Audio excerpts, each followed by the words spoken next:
Ng'ato moro ne nitie kuom jo-Farisai nyinge Nikodemo, jaduong' kuom jo-Yahudi. Jali nodhi ir Yesu gotieno, kendo nowachone ni, Rabi, wang'eyo ni in japuonj moa ka Nyasaye, nikech onge ng'ato manyalo timo ranyisigi mitimo, mak mana Nyasaye eman kode. Yesu nodwoke ni, adier, adier awachoni, ka ok onyuol ng'ato nyuol manyien, ok onyal neno pinyruoth Nyasaye.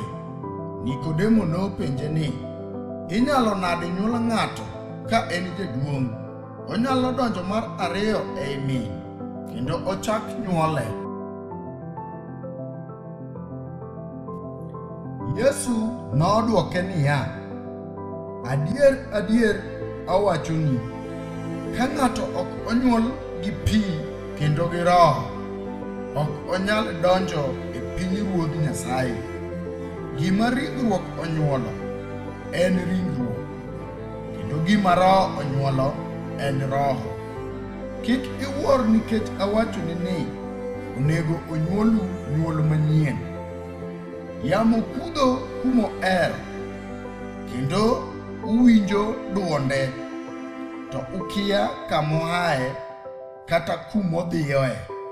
E kaka obedo kuom ng'ato ka ng'ato ma Roho onyuolo. Nikodemo nopenje ni, wechegi kelo nadi bet kamano? Yesu nodwoke niya, in japuonj mar Israel, to magi ok donjni koso?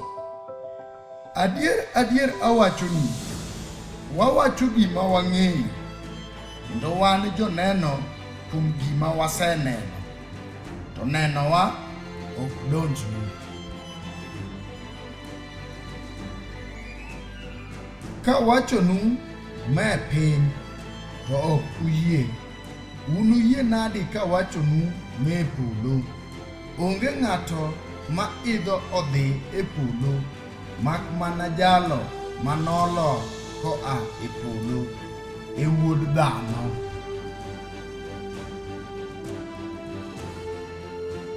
Kendo kaka Musa nochungo thuol e thim, e kaka Wuod Dhano bende onego ochungi, mondo ng'ama yie kuome obed gi ngima mochwere.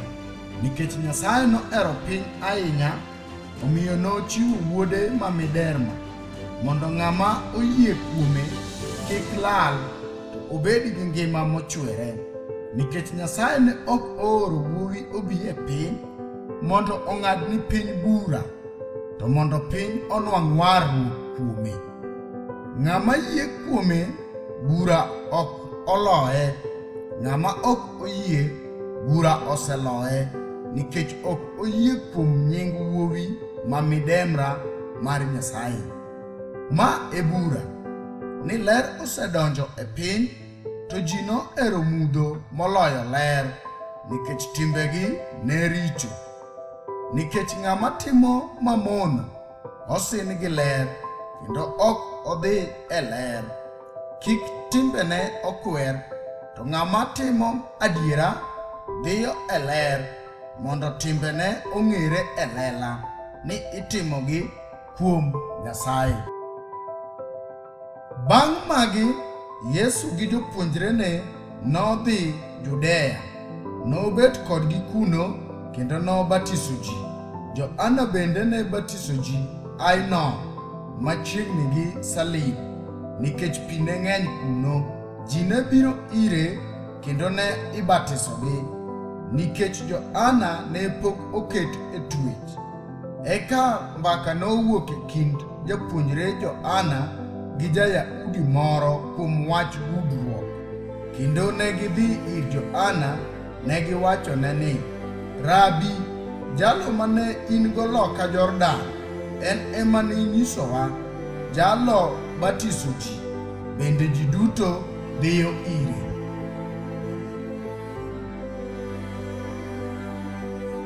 Johana nodwoko niya, ng'ato ok nyal yudo gimoro mak mana komiye koa e polo. Un uwegi ung'eyo ni nawacho ni, an ok e Kristo, to noora nyim jalo.